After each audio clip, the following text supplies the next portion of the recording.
How are you? Okay student, let's start.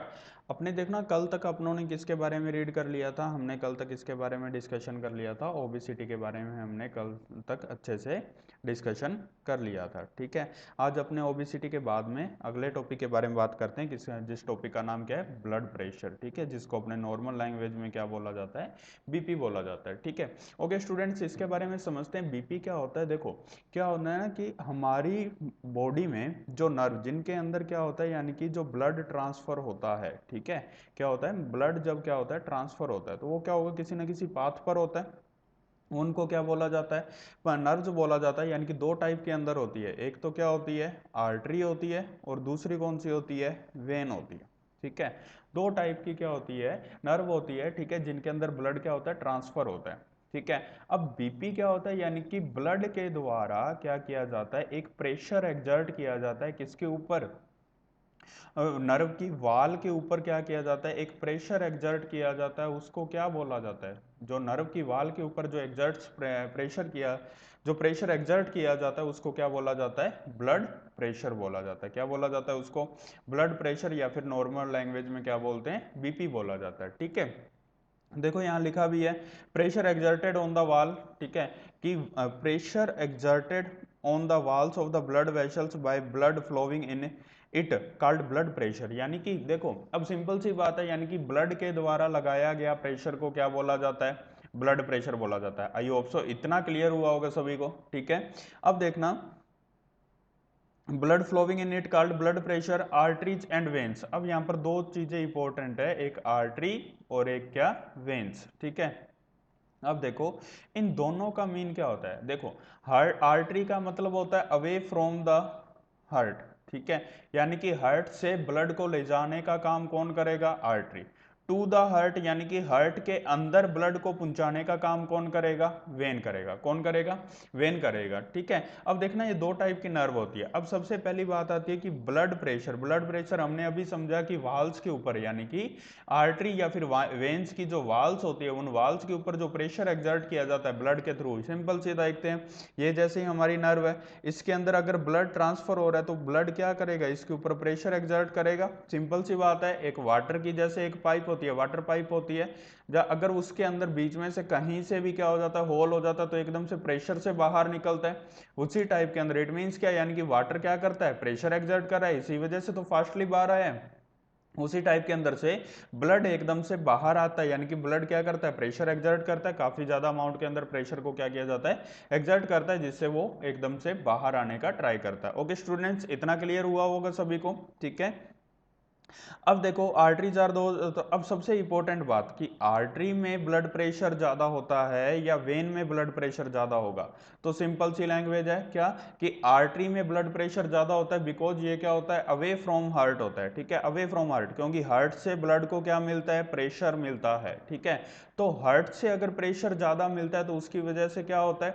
यानी कि ले जाने वाला कौन है? आर्टरी है, तो एकदम से प्रेशर निकलेगा तो प्रेशर सारा का सारा किसके अंदर ज्यादा होता है? आर्टरी में होता है। बल्कि वेयर एज जो ब्लड प्रेशर वेन्स में जो ब्लड प्रेशर होता है वो क्या होता है? लो होता है। ठीक है, as compare to artery. Okay students, अब जैसे अगर अपने देखा जाए कि डॉक्टर्स जो इंजेक्शंस इंजेक्ट करते हैं, ठीक है, जो इंजेक्शंस लगाए जाते हैं वो इंजेक्शंस किस में लगाए जाएंगे? आर्टरी में या फिर वेन में? ठीक है, तो सिंपल सी लैंग्वेज है, क्या किस में लगाया जाता है? वेन में लगाया जाता है। बिकॉज ऑफ ऐसा क्यों?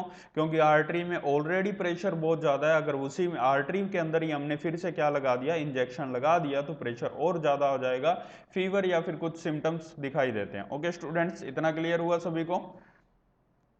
अब देखते हैं कि एक नॉर्मल हेल्थी पर्सन का ब्लड प्रेशर कितना होना चाहिए। तो एक नॉर्मल हेल्थी पर्सन का ब्लड प्रेशर कितना होता है? 120 to 80 H G. 120 to 80 H G का ब्लड प्रेशर होता है। 120 क्या होता है? यानी कि इसकी रेंज के बीच में अगर किसी का ब्लड प्रेशर है तो उसको क्या बोला जाता है? हेल्थी ब्लड प्रेशर बोला जाता है, यानी कि उसका जो ब्लड प्रेशर की जो रेंज है वो नॉर्मल है। ठीक है, बट अबोव 180 को उसको क्या बोला जाएगा? हाई ब्लड प्रेशर बोला जाएगा। ठीक है, और बिलो 80 इज कॉल्ड भी लो ब्लड प्रेशर। बट इसको साइंटिस्ट या फिर डॉक्टर्स की लैंग्वेज में इसको क्या बोला जाता है, बायो की लैंग्वेज में क्या बोला जाता है, सिस्टोलिक एंड डायस्टोलिक। ठीक है, यानी कि 120 को, यानी कि जो हाईएस्ट रेंज है इसको बोला जाता है सिस्टोलिक बोला जाता है। ठीक है, और जो लोवेस्ट रेंज है 80, ठीक है, इसको क्या बोला जाता है, डायस्टोलिक बोला जाता है। क्या बोला जाएगा, इसको डायस्टोलिक बोला जाता है। ओके स्टूडेंट्स, इतना क्लियर है? ओके, अगर इतना क्लियर है तो इसके बाद में अपने देखते हैं कि जो ब्लड प्रेशर है, ब्लड प्रेशर को मेजर कैसे किया जाता है। ठीक है, तो देखना ब्लड प्रेशर को किससे मेजर किया जाता है, तो यहाँ पर नाम लिखा हुआ है क्या, सफाइग्नोमैनोमीटर। ठीक है, किससे प्रेशर को, ब्लड प्रेशर को मेजर किससे किया जाता है, सफाइग्नोमैनोमीटर से किया जाता है। ठीक है, ओके स्टूडेंट्स, इतना क्लियर है? ठीक है, ब्लड प्रेशर को मेजर करने के लिए अब देखना, अगर आपने ब्लड प्रेशर का इक्विपमेंट देखा हो तो उसके अंदर क्या होगा, एक लिक्विड सा ऊपर नीचे होता रहता है। ठीक है, वो लिक्विड कौन सा होता है, उस लिक्विड का नाम क्या होता है, मरकरी होता है। ठीक है, और इस इंस्ट्रूमेंट का नाम क्या होता है, सफाइग्नोमैनोमीटर होता है। ओके स्टूडेंट्स, क्लियर है? Systolic diastolic blood pressure, I hope so इतना क्लियर हुआ होगा सभी को। अब अपने बात करते हैं किसके बारे में, यानी कि लो ब्लड प्रेशर और किसके बारे में, हाई ब्लड प्रेशर। इन दोनों के बारे में अपने क्या करते हैं, रीड करते हैं। सबसे पहले तो समझो लो ब्लड प्रेशर की कंडीशन क्या होती है और हाई ब्लड प्रेशर की कंडीशन क्या होती है। तो लो ब्लड प्रेशर में क्या होता है, जैसे देख लो ये अपना हैंड है। ठीक है, अब इस हैंड के अगर आपने देखा होगा कि डॉक्टर्स क्या करते हैं, एक नॉर्मल सा यहाँ इसके ऊपर क्या लगाते हैं, पट्टा लगाते हैं। ठीक है, जिसको क्या करते हैं वो, यानी कि प्रेस करते हैं, और प्रेस करके क्या कर लिया जाता है, यानी कि ब्लड प्रेशर को। अब यहाँ पर क्या हो जाता है, काफी ज्यादा प्रेशर लगता है। अब देखो यहाँ से पीछे से क्या आ रहा है, ब्लड आ रहा है। अगर देखो, अगर ब्लड का प्रेशर क्या है, बहुत ज्यादा है। ठीक है, प्रेशर क्या है, ज्यादा है। अब कैसे पता लगेगा, अगर ब्लड आगे की तरफ फ्लो नहीं कर पा रहा, आगे नहीं जा पा रहा और प्रेशर लगा रहा है यहाँ पर। ठीक है, तो इट मींस क्या है, वो कौन सी कंडीशन हो जाएगी, हाई ब्लड प्रेशर की कंडीशन हो जाएगी। कौन सी कंडीशन हो जाएगी, हाई ब्लड प्रेशर की कंडीशन हो जाएगी। वेयर एज लो के अंदर क्या होता है, जैसे ये हैंड है और यहां से प्रेस किया गया मेजर करने के लिए, लेकिन फिर भी ब्लड क्या होता है, इजिली फ्लो कर जाता है, इजिली आगे को निकल गया, तो उस कंडीशन को क्या बोला जाता है, लो ब्लड प्रेशर बोला जाता है। ठीक है, क्यों, क्योंकि अगर प्रेशर ही नहीं है तो इजिली चला जाएगा। ठीक है, अगर प्रेशर है तो प्रेशर एक्सर्ट करेगा और आगे जाने का ट्राई करेगा। ठीक है, तो इस कंडीशन को क्या बोला जाएगा, हाई ब्लड प्रेशर बोला जाता है, और इस कंडीशन को क्या बोला जाएगा, लो ब्लड प्रेशर बोला जाता है। इतना क्लियर हुआ स्टूडेंट्स? ठीक है, आई होप सो इतना समझ में आया होगा सभी को। ओके स्टूडेंट्स, तो अब देखो अपने आगे देखते हैं कि लो ब्लड प्रेशर के अंदर क्या क्या कंडीशंस होती है। अब देखो ये तो हमने जो लो ब्लड प्रेशर है। ठीक है, लो ब्लड प्रेशर के अंदर क्या होगा, यानी कि ब्लड आगे को फ्लो कर जाएगा, लेकिन इसकी रेंज क्या रहेगी, बिलो 80 रहेगी। ठीक है, और हाई ब्लड प्रेशर में कितना रहेगा, अबोव 120 रहेगा। ठीक है, लो ब्लड प्रेशर कंडीशन को देखते हैं। It is when blood pressure in your arteries veins abnormally low, यानी कि जो ब्लड है वो लो हो चुका है, प्रेशर ही नहीं है। अब प्रेशर नहीं है तो क्या सभी ऑर्गन्स के पास में क्या ब्लड जा पाएगा क्या, अब सभी ऑर्गन्स के पास में ब्लड नहीं जा पाएगा। ठीक है, अब सभी ऑर्गन्स के पास जब ब्लड नहीं जा पाएगा तो इट मींस क्या है कि, यानी कि ऑर्गन्स को ब्लड की, यानी कि ब्लड डिमांडेबल ब्लड नहीं मिल रहा, डिमांडेबल ब्लड नहीं मिल रहा, तो इट मींस ऑक्सीजन भी डिमांडेबल नहीं मिल रही।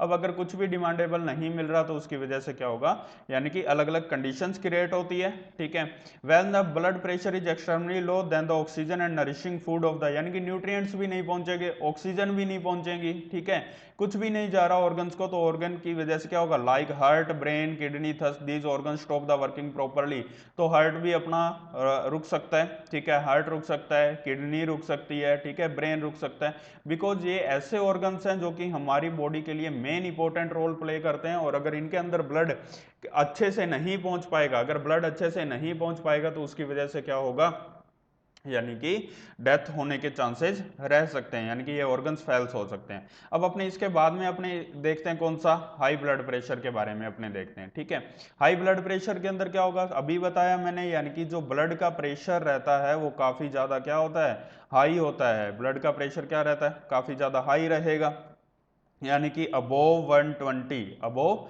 120। It is due to excessive pressure in arteries, it is called anxiety, anger, jealousy, confusion, eating more food than needed, यानी कि जितना हमें जरूरत होती है उससे ज्यादा खाना, और इससे होता क्या है, एनएक्सिटी, एंगर, गुस्सा ज्यादा आता है, जेलस ज्यादा रहता है। ठीक है, यानी कि ईर्ष्या सी कंप्लीट होते बनने लग जाती है। Consumption of white sugar, spices, oily, यानी कि जंकी फूड जो जिसको बोला जाता है, जंक फूड जो बोला जाता है, या फैट या ऑयली फूड, उसकी वजह से, या sedentary lifestyle, absence of exercise, उसकी वजह से हाई ब्लड प्रेशर होता है। अब हाई ब्लड प्रेशर का यहां ध्यान में देना इंपॉर्टेंट बात कि ऐसे पेशेंट्स को क्या करना चाहिए, ठीक है, ऐसे पेशेंट को तो ध्यान में देना, सच पेशेंट शुड, ऐसे पेशेंट्स को क्या करना चाहिए, such patient should eat containing potassium fresh fruits, ठीक है, यानी कि मिल्क वगैरह अच्छे से अमाउंट में लेना चाहिए, कर्ड अच्छे अमाउंट में लेना चाहिए, ग्रीन वेजिटेबल्स लेने चाहिए, फ्रेश फ्रूट्स लेने चाहिए, शुड बी अवॉइडेड, ठीक है। अब amount of calcium and magnesium in food food should be balanced, eat more food item that contain fiber, saturated fats, meat, vegetable, ghee should be reduced, in addition to exercise regularly करनी चाहिए, walking for the 30 minutes daily करना चाहिए, junkie food वगैरह छोड़ देना चाहिए, smoking drinking नहीं करनी चाहिए इनको, और व्यायाम योगा वगैरह ये कंटिन्यू करते रहना चाहिए, ठीक है। इतना समझ में आया सभी को? ओके स्टूडेंट्स, अगर इतना समझ में आया सभी को तो अब देखते हैं अपने, ये तो अपना किसका कौन सा टॉपिक हुआ, ब्लड प्रेशर का हुआ, ठीक है। ब्लड प्रेशर, ठीक है। अब सबसे पहले एक बात ध्यान में रखना, सबसे पहले मेजर किस में किया गया था, यानी कि ब्लड प्रेशर को सबसे पहले मेजर किस में किया गया था, हॉर्स में मेजर किया गया था। Okay students, I hope so इतना क्लियर हुआ होगा सभी को।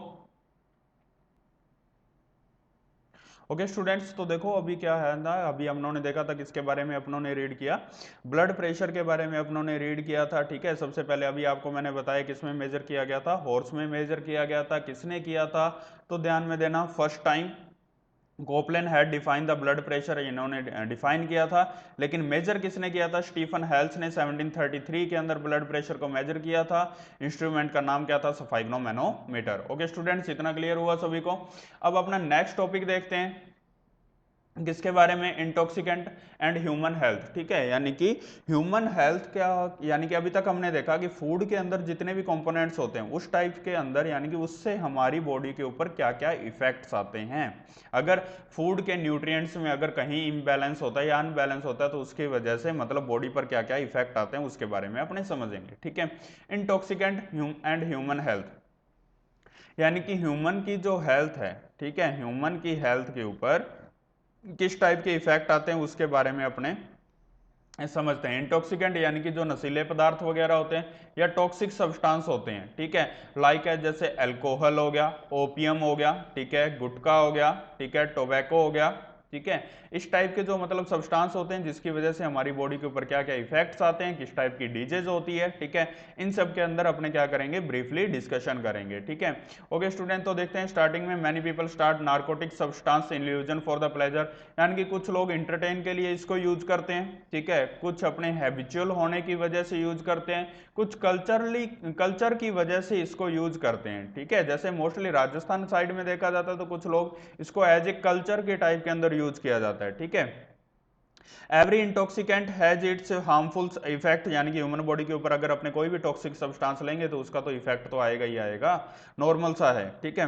तो परमानेंट पेशेंट्स, ठीक है, यानी कि जिसकी वजह से एक परमानेंट पेशेंट बन जाते हैं, यानी कि किसके ऊपर इफेक्ट पड़ता है, लंग्स के ऊपर इफेक्ट पड़ता है, डायरेक्टली इनडायरेक्टली हमारे बॉडी के ऑर्गन्स, सभी ऑर्गन्स के ऊपर क्या पड़ता है, काफी ज्यादा इफेक्ट पड़ता है, ठीक है। Common use in the society and their harmful side effects are the given below, ठीक है। तो काफी ज्यादा हमारी बॉडी के ऊपर इफेक्ट पड़ता है, इससे हमारी जो इमेज होती है, ठीक है, इकोनॉमिकली एंड सोशल दोनों टाइप से हमारी इमेज के ऊपर काफी ज्यादा इफेक्ट पड़ता है। इकोनॉमिकली कैसे, यानी कि हमारी, यानी कि जो खर्चा होता है, यानी कि जो मतलब अर्निंग होती है, ठीक है, उसके अंदर से मान लो अगर कोई हैबिचुअल है तो वो मतलब अपनी 50% सैलरी या 40-30% कुछ हिस्सा वो क्या करेगा, इसको परचेज करने में करेगा। सेकंड थिंग, सोसाइटी के अंदर इसकी काफी ज्यादा वैल्यू क्या होती है, लो होती है, ठीक है। ओके स्टूडेंट्स, इतना क्लियर हुआ होगा सभी को। ओके स्टूडेंट, अब अपने देखते हैं अगला टॉपिक कौन सा है, गुटखा, ठीक है। ये हमारा फर्स्ट इंटॉक्सिकेंट सब्सटेंस है। देखो ये किससे बनता है, बिडलैंड पीसेज, कत्था, lime, synthetic scent and metal sheets, यानी कि अंदर इसके अंदर कुछ अमाउंट के अंदर मेटल्स को भी क्या किया जाता है, इन्वॉल्व किया जाता है, लाइक है जैसे सिलिकॉन वगैरह इसके अंदर मिक्स किए जाते हैं। टोबैको यानी कि जो तंबाकू वगैरह होता है वो भी गुटखा के अंदर मिक्स किया जाता है। अब ये विलेज वगैरह के अंदर या फिर अपने नॉर्मली यानी कि अर्बन वगैरह या सिटी वगैरह यानी कि वहां पर इसका ज़्यादा यूज होता है। नॉर्मली इजिली ये कॉर्नर्स वगैरह की शॉप वगैरह के ऊपर यानी कि इजिली मिल जाता है, ठीक है, इसके ऊपर कोई बैन वगैरह नहीं है अभी, ठीक है, काफ़ी ज़्यादा पॉपुलर है। अब यहां पर समझने वाली बात क्या है, सबसे इंपॉर्टेंट बात क्या है समझने वाली, यहां पर देखना, यहां पर एक इससे क्या होता है, एक कैंसर होने के चांसेस ज्यादा रहते हैं, ठीक है, कैंसर होने के चांस ज्यादा रहते हैं। सेकंड थिंग, इससे एक डिजीज होती है, ठीक है, डिजीज का नाम क्या है, सबम्यूकस फाइब्रोसिस, ठीक है, डिजीज का नाम यहां लिखा है सबम्यूकस फाइब्रोसिस, ठीक है। ओके स्टूडेंट, ध्यान समझ दिख रहा है, सबम्यूकस फाइब्रोसिस, ठीक है, इस टाइप की डिजीज का इसका नाम है, ठीक है। अब देखो, harms physically muscles on the jaw become hard and जाज विल नॉट ओपन प्रॉपरली, ठीक है, यानी कि इसके अंदर क्या होता है, यानी कि जो जा होता है, यानी कि कंटिन्यू इसको च्यूइंग करने की वजह से, चबाने की वजह से जो जा है यानी कि जबड़ा है, ये जबड़ा अच्छे से ओपन नहीं हो पाता, यानी कि मीन्स टू से, यानी कि ये जो जबड़ा है ये अच्छे से ओपन नहीं हो पाता च्यूइंग करने की वजह से इसका, यानी कि वो एक लिमिट डिसाइड हो जाती है, और जब उसको ज़्यादा ओपन करने का ट्राई करते हैं तो काफ़ी ज़्यादा पेन होता है, ठीक है, और इससे कैंसर होने के चांसेस भी क्या रहते हैं, ज़्यादा रहते हैं, ठीक है। ओके स्टूडेंट, गुटखा का समझ में आया होगा आपको। Okay student, thank you and have a nice day.